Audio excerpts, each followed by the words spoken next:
Cumprimento os queridos irmãos e ouvintes da Palavra de Deus com a paz do Senhor e Salvador Jesus Cristo.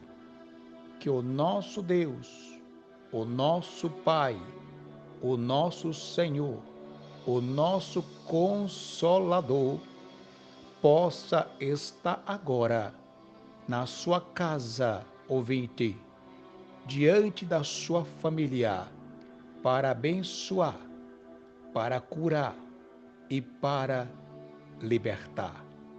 Que o nosso Brasil e as nações estejam diante do Senhor Deus que tudo pode e tudo faz pelas nossas vidas. E este é um dia propício, onde o Senhor Deus me concede a oportunidade de levar até você uma palavra através deste aparelho, uma palavra da parte do Senhor, que poderá renovar a sua vida, te fortalecer, conceder ao seu coração uma paz abençoada pelo Espírito Santo do Senhor. Mensagem que está escrita no Evangelho segundo escreveu Mateus. Livro de Mateus, capítulo 22, versículo 15 até o versículo 22. Assim está escrito: Então, retirando-se os fariseus, consultaram entre si como o surpreenderiam na alguma palavra. E enviaram-lhe os seus discípulos com os herodianos, dizendo: Mestre, bem sabemos que és verdadeiro e ensinas o caminho de Deus, segundo a verdade, e de ninguém se te dá, porque não olhas a aparência dos homens. Dize-nos, pois, que te parece? É lícito pagar o tributo a César ou não? Jesus, porém, conhecendo a sua malícia, disse: Por que me experimentais, hipócritas? Mostrai-me a moeda do tributo. E eles lhe apresentaram um dinheiro. E ele diz-lhes: De quem é esta efígie e esta inscrição? Dizem-lhe eles: De César. Então ele lhes diz: Dai, pois, a César o que é de César, e a Deus o que é de Deus. E eles, ouvindo isto, maravilharam-se e, deixando-o, se retiraram. Versículo maravilhoso, versículo 21.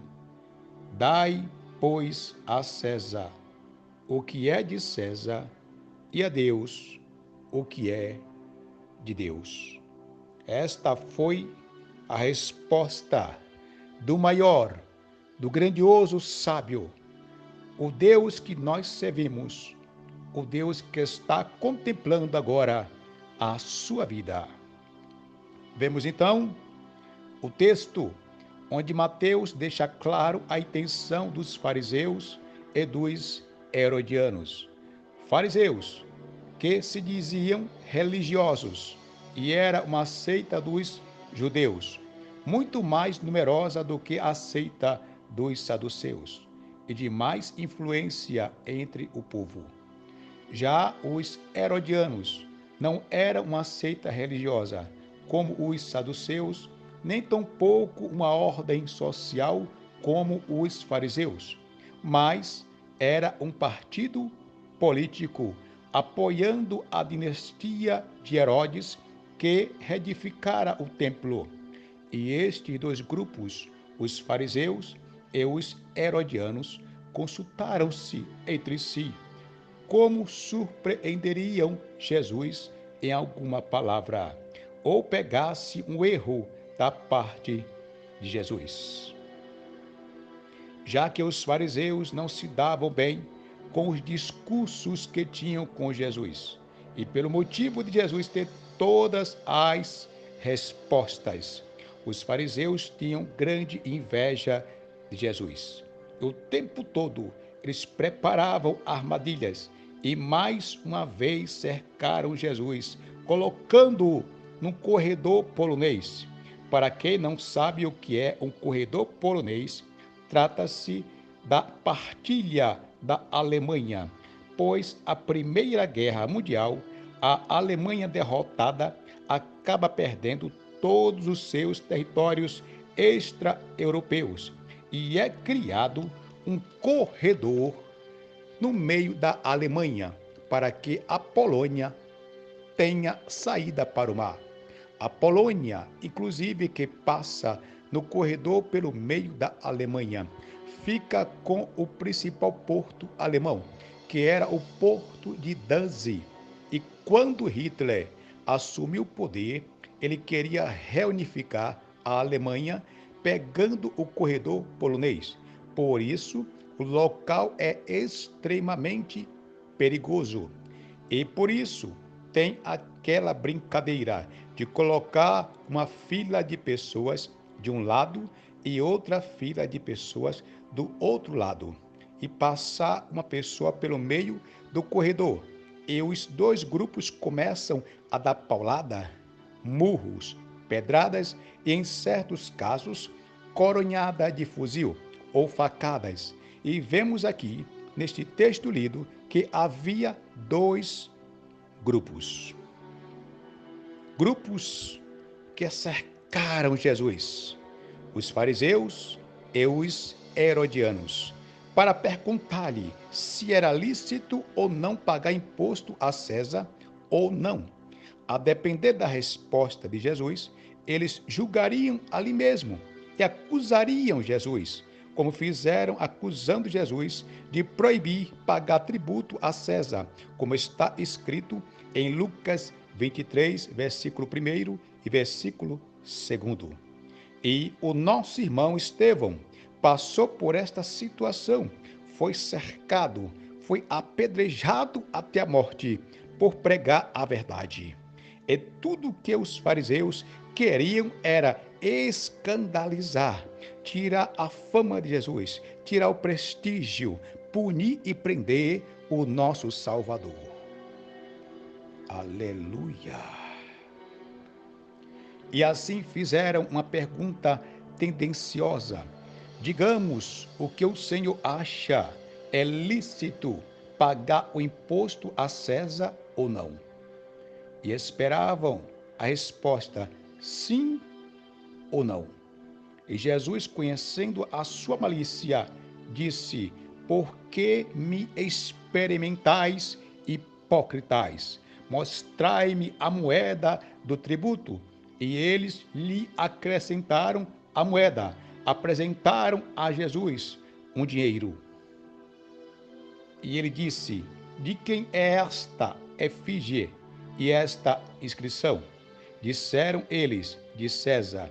Então Jesus responde: dai, pois, a César o que é de César, e a Deus o que é de Deus. E eles, ouvindo isto, maravilharam-se e, deixando-o, se retiraram.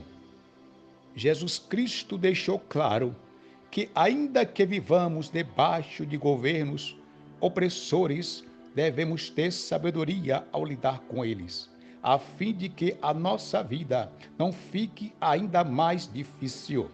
Se a vida nesse sistema pecaminoso já é difícil, pagando nossos impostos em dia, imagine sendo radicais e batendo de frente com esse tipo de governo, que iria gerar muita violência e muitas prisões. Por outro lado, nós temos que ser submissos a dois governos: o do céu e o da terra. Assim disse o apóstolo Paulo em Romanos 13, versículo 1: toda a alma esteja sujeitas às autoridades superiores, porque não há autoridade que não proceda de Deus. E as autoridades que existem e foram constituídas por Deus. Por isso, meus amados irmãos, devemos dar a César o que é de César e a Deus o que é de Deus. Para César, temos que ser bons cidadãos, ser patriota, ser leal com as leis instituídas, respeitando os três poderes do Brasil: o legislativo, o judiciário e o executivo, e pagar os impostos, como Jesus pagou, mandando Pedro tirar a moeda da boca do peixe. Jesus Cristo não dava com dinheiro, mas quando ele quer fazer um milagre, quando ele quer fazer uma maravilha, para mostrar a todos que a glória é dele, é para ele, é somente dele, ele faz até o peixe virar um cofre de dinheiro. Pedro, vai ao mar, lança ao anzol, tira um peixe da água e ali com o primeiro peixe que subir da água, você tira a moeda para pagar o tributo a César. Jesus respeitou as leis terrenas e quer que nós também tenhamos esta lealdade para com as leis da terra, enquanto existirmos a terra, enquanto estivermos vivos na terra. Aleluia! Jesus pagou o imposto, mandando Pedro tirar a moeda da boca do peixe. A moeda representa a moeda mostrada pelos fariseus a Jesus. Significa a identificação de César, a imagem e a efígie de César, que era venerado pelo povo da época. E hoje eu trago uma boa notícia. Cristo também deixou a boa imagem em inscrição, estampada, não na moeda, não no tributo, mas no sorriso do cristão. Quando diz em Colossenses 3, versículo 10, e vos vestistes do novo, que se renova para o conhecimento, segundo a imagem daquele que o criou, a imagem de um homem estampada na pedra ou no metal, com o passar do tempo desaparece, enferruja, mas a imagem de Cristo nos renova a cada dia e nos conduz para o céu. Aleluia! Amados e ouvintes da palavra de Deus, dai a César o que é de César e a Deus o que é de Deus. O que é de Deus? São as obrigações espirituais. Jesus não foi desleal para nenhum governo. Foi tão santo, perfeito para o céu como para a terra. Amados, seja patriota, respeite as leis da terra, seja um cidadão de bem e dê a Deus o que é de Deus, o seu louvor, a glória dirigida a Deus, a sua solidariedade, a sua ajuda para com teu próximo, a sua ajuda para com a casa do Senhor, as suas ofertas para ajudar na casa do Senhor, a sua contribuição com amor, com justiça, paz e adoração para Ele que merece toda a honra, toda a glória, todo louvor, toda a grandeza é para Ele, toda a majestade é para Ele. Aleluia! O nosso Deus, a autoridade máxima e suprema dos céus e da terra. Seja leal, seja honesto com as autoridades civis e morais e seja fiel com Deus que é o Rei de todo o universo. Que o Senhor Jesus Cristo continue abençoando você, ouvinte, e também a toda a sua família. Amém. Graças a Deus.